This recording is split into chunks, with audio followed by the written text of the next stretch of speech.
Տիրոջը իր խոստման համար, որ Սուրբ Հոգին ուղարկել է եւ եկեղեցին Սուրբ Հոգով մկրտված փառավորում է Տեր Հիսուսի անունը։ Ես ուզում եմ ընթերցել Հովհաննես ավետարան 16-րդ գլխի 5-ից 11 խոսքերը։ Կներեք։ Բայց հիմա ինձ ուղարկողի մոտ եմ գնում, եւ ձեզանից ոչ մեկ չի հարցնում ինձ, թե ուր ես գնում, այլ որովհետև այս բաները խոսեցի ձեզ հետ, տրտմությունը լցրեց ձեր սիրտը, բայց ես ճշմարտությունն եմ ասում ձեզ, թե լավ է ձեզ համար, որ ես գնամ, որովհետև եթե չգնամ, Մխիթարիչը չի գալ ձեզ մոտ, բայց եթե գնամ, նրան կուղարկեմ ձեզ մոտ։ Եվ նա, երբ որ գա, աշխարհին կհանդիմանե մեղքի համար, եւ արդարության համար, եւ դատաստանի համար։ Մեղքի համար, որովհետև ինձ չեն հավատում, արդարության համար, որովհետև ես իմ Հոր մոտ եմ գնում, եւ ինձ այլևս չեք տեսնիլ, եւ դատաստանի համար, որովհետև այս աշխարհի իշխանը դատապարտված է։ Շարունակությունը Արմեն եղբայր ընթերցեց, այնտեղ ինքը հիշեցրեց, որ երբ որ Սուրբ Հոգին կա, պետք է Տիրոջի փառավորի։ Իմիցը կառնե եւ ցես կպատմե եւ Տիրոջը պետք է փառավորի։ Այս նախորդ կետերը, որ ես ընթերցեցի, դրա մեջ է կայանում նաեւ Տիրոջ փառավորելը, որն է, որ Տեր Հիսուսը ասավ, երբ որ նա կա, աշխարհը պետք է հանդիմանի մեղքի համար, որտեղ ինձ չեն հավատում։ Ինչ է դա նշանակում, որ մարդը չի ընդունում, որ ինքը մեղավոր է եւ ինքը փրկչի կարիք ունի։ Մեղքը դա ապստամբությունը Աստծո դեմ, Սուրբ Հոգու գործն էր բացահայտել եւ համոզել մարդուն իր ողբերգական վիճակի մասին, իր կորչված վիճակի մասին։ Սուրբ Հոգու առաջի գործը սա է, որ բացահայտում է մեղքը, մարդու կորցրած վիճակը եւ հենց սրանով էլ երևում է, որ Տերը փառավորում է, որ ուղղի փրկչին, որ այդ մարդը կորցված է եւ փրկչի կարիք ունի եւ ուղղում է Տեր Հիսուս Քրիստոսին արդարության համար, որտեղ ասում եմ ես գնում եմ իմ Հոր մոտ, ինչ է սա նշանակում եղբայրներ քույրեր։ Հրեաները, երբ որ Տեր Հիսուսին խաչում էին, իրենք աշխարհին ուզում էին հրապարակավ ցույց տալ, որ Հիսուսը մեղավոր է, որտեղ երկրորդ օրինաց գրքի մեջ, երկրորդ օրինաց 21-րդ գլխի 22-23 համարների մեջ գրված է. Եվ երբ որ մի մարդ մահի արժանի մեղք գործի, նա մերձվի, եւ դու նրան ծառից կախես, նրա մարմինը ծառի վրա գիշերը չմնա, այլ նույն օրը անպատճառ թաղես նրան, որտեղ կախվածը Աստծո անիծվածն է, եւ չփխցես այն քո երկիրը, որ քույրով Աստվածը քեզ կտա ժառանգելու համար։ Հրեաները ուզում էին աշխարհին հրապարակավ ցույց տալ, որ Տեր Հիսուսը մեղավոր է, արդար չի եւ դրա համար խաչն է բարձրացել։ Բայց Տեր Հիսուսը իր հարությամբ եւ իր համբարձմամբ ապացուցեց, որ ինքը Աստծո արդար ծառան է եւ գնում է Հոր մոտ։ Ինչպես ես քիչ առաջ այստեղ ընթերցեցի, դատաստանի համար, որտեղ ես իմ Հոր մոտ եմ գնում։ Եսայա 53:11-ում եղբայրները արդեն շեշտեցին, որ նա իր անձի աշխատության պետուղը պետք է տեսնե եւ ուրախանա իմ արդար ծառան։ Եվ վերջապես եղբայրներ քույրեր, դատաստանի համար, որ իր հարությամբ դատապարտեց սատանային։ Հովհաննես 12:31-ում գրված է. Հիմա դատաստանն է այս աշխարհի, հիմա այս աշխարհի իշխանը դուրս կգցվի։ Եվ Եբրայեցիս 2:14-ում որովհետև մանկուկը արյունին եւ մարմնին մասնակից եղան, ինքն էլ շատ նման կերպով մասնակից եղավ նրանց, եւ որ իր մահովը խափանե մահի իշխանություն ունեցողին, այսինքն սատանային։ Տերը թող օրհնի, ինքը բարձրանա, ինքը փառավորվի, սիրելի եղբայրներ քույրեր, որ Տեր Հիսուսին փառավորելը կանում էր սրանում, որ առաջինը պետք է ցույց տար մարդու կորցված վիճակը, մեղավոր վիճակը, որ ինքը մեղավոր է, պետք է դառնա Տիրոջը։ Երկրորդը, որ Տեր Հիսուսը արդարացավ իր հարությամբ եւ Հոր մոտ գնաց, որ ինքը աշխարհը հանդիմանում արդարության համար, եւ երրորդը, որ այս աշխարհի իշխանին սատանային դատապարտեց իր հրաշափար արարությամբ, որ ինքը իր մահովը դատապարտեց այս աշխարհի իշխանին։ Թող Աստված օրհնի, Աստծո ողորմությունը լինի, սիրելի եղբայրներ քույրեր։ Եվ վերջապես Սուրբ Հոգու հեղման մասին, մկրտության մասին ուրեմն գործ Ղարաքելոց 1:8-ում Տեր Հիսուսը երբ որ պետք է բաժանվեր աշակերտներից գնալ, ինքն ասաց Երուսաղեմից չեռանաք, մինչև որ ձեր վրա զորություն կգա եւ իմ վկանները պետք է լինեք Երուսաղեմում, Հրեաստանում, Սամարիայում եւ մինչև երկրի ծայրերը։ Այսինքն Սուրբ Հոգու զորությունը որ կար, աշակերտները պետք է լցվեին Սուրբ Հոգով եւ պետք է վկայեին Տեր Հիսուսի հրաշափառ հարությունը, պետք է վկայեին, որ աշխարհի փրկիչը ոչ թե տրված է գերեզմանում, այլ հարությունը առել, կենթանի է եւ մեր մեջ է, փառք իր Սուրբ անվանը։ Թող Տերը օրհնի, սիրելի եղբայրներ, քույրեր, եւ եղբայրները ընթերցեցին Գործ Ղարաքելոց 2-րդ գլխի այդ մասը, որ Պենտեկոստե օրերը երբ որ լրացան, մի քամի հնչեց, փչեց, կարծես վերևից վար, եւ Սուրբ Հոգին իջավ եւ ամենքի գլխին երևեցան կրակի լեզուներ եւ ամենքը Սուրբ Հոգով լցվեցան եւ սկսեցին օտար լեզուներով խոսել, այնպես ինչպես որ Հոգին էր խոսել տալիս նրանց։ Լցվում է, բաժակը լցվում է, այդ բաժակը նոր թափվում է։ Այնպես էլ գրված է, որ լեզուն խոսում է սրտի ավելցուկից։ Երբ որ Սուրբ Հոգով լցվեցին, ոչ թե իրանք էին խոսում, այլ այդ լեցունությունից, ինչպես որ Հոգին նրանց խոսել էր տալիս։ Իրական մկրտությունը դա է, որ Սուրբ Հոգին իջնում է, լցում է մարդու ներսը եւ այդ ներսից ինչպես գբխի, այնպես էլ ինքը պետք է խոսա։ Այսինքն ոչ թե, ասենք, որոշ ուղղություններ կան, որ ասում են Սուրբ Հոգու մկրտության համար, որ ես հիմա կաղոթեմ, ես ինչ ասեմ, դու կկրկնես եւ Սուրբ Հոգով կմկրտես, ասա փառք եւ պետք է մկրտվես։ Դա ավետարանական չի, դա Սուրբ գրային չի, գրված է Սուրբ Հոգով լցվեցին եւ ինչպես Հոգին նրանց խոսել էր տալիս, ոչ թե ինչպես կողքի մի անձնավորություն է ասում կրկնի իմ ասածները, այլ ինչպես որ Հոգին է նրանց խոսել տալիս։ Եվ դա ոչ թե ուղղակի վանկարկություններ էր, օտար լեզուների խոսալը, այլ եղբայրներ քույրեր, դա հստակ լեզուներ էր, հստակ լեզուներ, ինչպես հենց այդ Գործ Ղարաքելոց 2-րդում գրված է, որ շատերի հիացել էին, զարմացել էին, որտեղ տարբեր երկրներից եկել էին հրեաները այդ Պենտեկոստեի տոնին եւ հիացել էին, զարմացել էին, որ այդ մարդիկ, որ գալիլեացի են, իրենց երկրի լեզուներով են խոսում։ Օրինակ Հայաստանից գնացածները լսում են, որ հայերեն են խոսում, գալիլեացի մարդիկ զարմացել էին, Պարսկաստանից գնացողները պարսկերեն, հասկանալի է, եւ իրանք հիացել, զարմացել էին, ասում են, սա ինչ պետք է լինի։ Տերը թող օգնի, Աստծո ողորմությունը լինի, որ նույնիսկ եմ հիշեցնում, երբ որ մկրտությունը ինչ է նշանակում։ Մկրտությունը նշանակում է ընկղվել, թաղվել, սուզվել։ Երբ որ ջրի մկրտությունը, ջրի ավազանի մեջ, երբ որ Սուրբ Հոգու մկրտությունը, Սուրբ Հոգու ավազանի մեջ, կարելի ասել Տերը երկնքից Սուրբ Հոգու ավազանը իջեցնում է, եւ այդ անձնավորությունը ընկղվում է ավազանի մեջ եւ մարդը լցվում է Սուրբ Հոգով եւ սկսում է օտար լեզուներով օրհներգել եւ փառավորել իր Տիրոջը, մեծարել Տիրոջը։ Թող Աստված օգնական լինի, Աստծո օրհնությունը լինի, սիրելի եղբայրներ քույրեր։ Ես իմ մկրտության մասին անգամներ վկայել եմ, ուզում եմ նորից հիշեցնել, ուրեմն դա 92 թվականին էր, մենք Արարատի շրջանի Լուսարատ գյուղից ենք, այնտեղ էինք, գնացել էինք մեր արազատների տունը, հետո մի քույրիկ եկավ մեզ Աստծո խոսքեր վկայում, անունը Արուս քույրիկը, այնքան քաղցր էր, այնքան անուշ էր,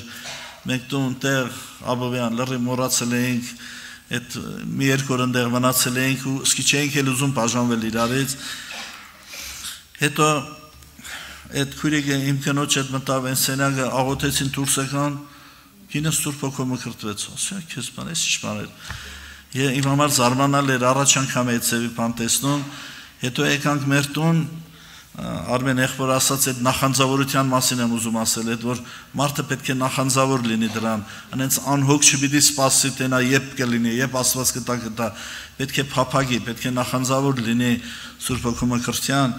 որ եկանք մեր տուն, ինքս ինձ ասի, այ մարդ, ես կնի կալով մկրտվի, ես չմկրտվեմ, հələ արի աղոթենք։ Այնքան աղոթեցինք, ամեն կեն ժամը մեկ, ամեն 20 րոպեն մեկ, այնքան աղոթեցինք, մինչև ես էլ մկրտվեցի, ու փառտիրոջ ուրախացա, բայց անորենը սկսեց միտ տալ, էդի դու ես անում, էդի դու ես կրկնում, ու այդ պայն ես նենց անկեղծ աղոթ կարեցի Տիրոջ, ասի Տեր Հիսուս ջան, հաստատի որ դա Սուրբ Հոգու մկրտություն է, ու այդ բային Սուրբ Հոգին իջավ իմ վրա եւ սկսեցի հստակ պարսկերեն երգել օտար լեզվով եւ որևիցե մեկը այլևս դրանից հետո ինձ չէր կարող ապացուցել, որ դա Սուրբ Հոգու մկրտություն չի։ Տերը թողորին, դա երանություն է, դա երջանկություն է, որովհետեւ կյանքի աղբյուրը Հայր Աստվածն է, միջոցը, որի միջոցով ամեն բան տրվում է մեզ որդին է, իսկ այդ ամենին մենք հասանելի ենք լինում Սուրբ Հոգու ցերով։ Այդ ամենը մեզ հասնում է Սուրբ Հոգու ցերով, ինչպես Կորինթացիս թղթի վերջում Պողոս Առաքյալն ասում է. մեր Տեր Հիսուս Քրիստոսի շնորհքը, Հայր Աստծո սերը եւ Սուրբ Հոգու աղոթությունը մեզ հետ լինի այժմ եւ միշտ հավիտյանից ավիտենից ամեն։ Այդ ամենին մենք հաղորդ ենք լինում Սուրբ Հոգու ցերով։ Տերը թող օգնական լինի։ Մի բան էլ ճշտում ասեմ, եղբայրներ քույրեր, օտար լեզուների աղոթքը դեռ ապացույց չի, որ մարդը Սուրբ Հոգով մկրտված է, դա Սուրբ Հոգով մկրտված անձնավորության արտաքին նշանն է։ Իսկ Սուրբ Հոգու մկրտության հիմնական ապացույցը Սուրբ կյանք ապրելն է, չէ՞ որ ասում են Սուրբ Հոգու մկրտություն։ Եվ այդ Սուրբ կյանքի մասին գրված է Գաղատացիս 5-րդ գլխի 22-23 համարների մեջ, Գաղատացիս 5:22-23 եւ հոգու պտուղն է, այսինքն Սուրբ Հոգու ներգործությամբ մեր հոգու պտուղն է, սեր, ուրախություն, խաղաղություն, երկայնամտություն, բարություն, հեզություն, հավատք, ժուժկալություն, որ այսպիսիների դեմ օրենք չկա։ Երբ որ մարդու կյանքը համապատասխանում է այս չափանիշներին, հոգու պտղին, Սուրբ Հոգու ներգործությամբ եւ ինքը օտար լեզուներով խոսում է, դա վկայում է, որ ինքը Սուրբ Հոգով մկրտված է։ Տերը թող օրհնի, Աստծո ողորմություն ունի եղբայրներ քույրեր։ Սուրբ Հոգու մկրտությունը իրեն հնազանդողների համար է։ Սուրբ Հոգու մկրտությունը, սիրելի եղբայրներ քույրեր, Աստծո պարգևն է։ Այդ մասին Եզեկիել մարգարեության 36-րդ գլխի մեջ եմ ուզում ընթերցել։ 36-րդ գլխի 25 խոսքից։ Եվ ձեզ վրա մաքուր ջուր պիտի սրսկեմ եւ մաքուր պիտի լինեք եւ ձեր բոլոր բացություններից եւ ձեր բոլոր կուրքերից պիտի մաքրեմ ձեզ։ Սկիզբն ասա, Աստված մաքուր ջուր է սրսկում մարդու վրա, այսինքն իր խոսքը եւ մարդուն իր բոլոր բացություններից ու կուրքերից մաքրում է։ Եվ ես ձեզ նոր սիրտ պիտի տամ եւ նոր հոգի պիտի տնեմ ձեր միջում եւ վեր պիտի առնեմ ձեր միջից քարեղեն սիրտը եւ ձեզ մարմնեղեն սիրտ պիտի տամ։ Սա վերստին ծնունդն է, եղբայրներ քույրեր, որ Աստված ոչ թե Ադամից ժառանգած մեր սիրտը, քարեղեն սիրտը վերանորոգում է, այլ տենակցում, մի կողմ ակցում, որտեղ այդ քարեղեն սիրտը Աստծո խոսքը չի ընդունում, տենակցում եւ մի նոր սիրտ է տալիս, մարմնեղեն սիրտ, որ ընդունում է Աստծո խոսքը։ Եվ ասում է իմ հոգին պիտի տնեմ ձեր միջումը։ Սա էլ Սուրբ Հոգու մկրտությունն է, եւ պիտի անեմ, սա էլ շնորհքի ճոխությունն է, որ Տերը անում է, եւ պիտի անեմ, որ իմ օրենքների մեջ վարվեք եւ իմ դատաստանները պահեք եւ նրանց կատարեք։ Փառք Իրան։ Էլ ինչ անե Աստված մեր համար, հեն լրիվ արել է մեր համար, եղբայրներ քույրեր, բացություններից, կուրքերից, ամեն ինչից մաքրել է, վերստին ծնունդ է տվել, իր հոգին է դրել մեր մեջ, այդքանը դեռ քիչ է։ Ասում է անենց պիտի անեմ, այսինքն ինքն անողը, մեր հավատքի առաջնորդը եւ կատարողը, որ իմ օրենքների մեջ վարվեք եւ իմ դատաստանները պահեք։ Այսինքն մեր հավատքի կյանքը անողն է ինքը, ոչ թե մենք վստահությունը մեր վրա, այլ ինքն անողը։ Եվ այս հերթականությունը շատ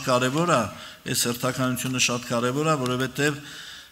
ինչպես այստեղ շինարար եղբայրներ ունենք շատ, իրանք կարող են դա ասել, երբ որ ցանկացած տուն շինում ենք, վերևից խո չենք սկսում տանիքից, ներքևից ենք չէ՞ սկսում, նկուղից ենք սկսում։ Այդ ծևել, այս հերթականությունը ավետարանական այդ ծևը, եւ այդ մասին հաստատվում է Գործք առաքելոց 2-րդ գլխի մեջ Պետրոս առաքյալը, երբ որ ինքը քարոզում է, որ նրան, որին Աստված Տեր եւ ոցալ արավ, այսինքն Հիսուս Քրիստոսին հрьяաները խաչեցին, այդ քարոզեց, հрьяաներն ասեցին, զղջացին։ Եվ երբ որ այս լսեցին 37 խոսքից, Գործք առաքելոց 2-րդ գլխի 37 խոսքից, եւ երբ որ այս լսեցին, իրենց սրտերում զղջացին եւ ասեցին Պետրոսին եւ մյուս առաքյալներին. Ինչ անենք, մարդիկ, եղբայր, հիմա արել ենք, հիմա ինչ անենք։ Պետրոսն նրանց ասեց. ապաշխարեցեք եւ ձեզանից ամեն մեկը թող մկրտվի Հիսուս Քրիստոսի անունով մեղքերի թողության համար եւ Սուրբ Հոգու պարգևը կընդունեք։ Ուրեմն ավետարանի ուղղությունը սա է։ Նախ մարդը պետք է զղջա իր ապրած կյանքի համար, ապաշխարությամբ կա Տիրոջ առջև, ապաշխարությունից հետո ընդունի Հիսուս Քրիստոսի անունով մեղքերի թողության համար ջրի մկրտությունը եւ դրանից հետո Աստված Սուրբ Հոգին որպես պարգև, որպես նվեր տալիս է այդ մարդուն։ Այնպես որ Աստվածորն է, ես պատահական չէր, որ սկզբից Սուրբ Հոգու գործունեության մասին ասեցի, որ աշխարհ առաջինը մեղքը հանդիմանե, մարդուն ցույց տա իրակորցված վիճակը, ուղղի Քրիստոսին, հետո արդարության համար, հետո դատաստանի համար, պատահական չի, այն անձնավորությունները, այն հոգիները, որ մեր մեջ են, եւ դեռ չեն ճանաչում Տիրոջը, դեռ փրկչին չեն հանդիպել, իրանց համար, որ ասես աղաղակի, որ Սուրբ Հոգու մկրտվես, այդքան էլ ճիշտ չի։ Առաջինը խնդրի Տիրոջը, որ Տերը բացի քո մեղավոր վիճակը, կորսված վիճակը, քո զղջում բերի քո սրտի մեջ, ինչպես այստեղ այդ անձնավորություններն ասին, ինչ անենք մարդիկ եղբայր, ուղղի Տիրոջը եւ մնացածը թող Տիրոջը։ Տերը գիտի, երբ պետք է քեզ լցնի Սուրբ Հոգով։ Իսկ նրանք, որ Սուրբ Հոգով լցված են, Սուրբ Հոգով մկրտված են, ինչպես Հռոմեացիս 8:14-ում ասում, նրանք են Աստծո որդիք, որոնք Աստծո հոգով են վարվում։ Նրանք են Աստծո որդիք, որոնք Աստծո հոգով են վարվում։ Ինչ է նշանակում Աստծո հոգով վարվել, դա չի նշանակում պահի տակ ինչ-որ օտար լեզուներով խոսել եւ վերջ։ Դա ապրելակերպ է, դա ընթացք է, որ Աստծո զավակը պետք է ապրի, պետք է անցնի, եղբայրներ քույրեր։ Եվ բոլոր նրանք, ովքեր Սուրբ Հոգով մկրտված են, անպայման կարիք ունեն, որ Սուրբ Հոգով լցվեն։ Եթե Սուրբ Հոգով չլցվենք, ինչ տարբերություն ունի, մկրտված ենք, թե մկրտված չենք։ Նրանք էլ, որ մկրտված չեն, էլի կալսեն ժողովի, էլի կարդում են, որպեսզի եղբայրներ քույրեր մեր կյանքը ամբողջովին համապատասխանի Տիրոջը եւ մեր ներքնաշխարհը ուրախանա եւ ցնծա իրանով, միշտ կարիք կա, որ Սուրբ Հոգով լցվենք, որ Սուրբ Հոգին կառավարի մեզ։ Վարվել սա է նշանակում, որ թողնենք, որ ինքը կառավարի մեր կյանքը, ինքը առաջնորդի մեզ, ինչպես Սուրբ ջրերի տեսիլքում, ուրեմն Եզեկիել 47-րդ գլխի մեջ, այնտեղ 4 տեղա, 4 չափա, որ մարդու որդուն անցկացնում է ջրերի միջով, առաջինը մինչև ոտքերի գարշապարն էր, երկրորդը մինչև ծնկներն էր, երրորդը մինչև գոտկատեղն էր եւ վերջապես չորրորդը ասում է լողալու ջրեր էին, այլևս ինքը չէր կարող։ Ուրեմն առաջի 3 վիճակների մեջ մարդու ոտքերը, որ գետնին է կպնում, ինքը կարող է իրան կառավարել, բայց երբ որ ջուրը լցվում է, արդեն ջուրն է իրան կառավարում, արդեն դա է Սուրբ Հոգու մկրտությունը, դա է Սուրբ Հոգու լեցունությունը։ Աստված օրհնի, որ չբավարարվենք առաջի, երկրորդ, երրորդով, խնդրենք, որ լցնի Սուրբ Հոգով Տերը մեզ եւ ինքը կառավարի մեր կյանքը։ Ոչ թե մենք մեզանով ապրենք, այլ ուզենանք, որ ինքը վարի մեր կյանքը եւ դա կլինի սքանչելի, դա կփառավորի Տիրոջ, ինչպես Արմեն եղբայրն ասեց, Սուրբ Հոգին եկել է, որ ինձ փառավորի, որ Տերը փառավորվի երկրի վրա։ Աստված օրհնի, աղոթքով կանք Տիրոջ առջև, խնդրենք Տիրոջ օրհնությունը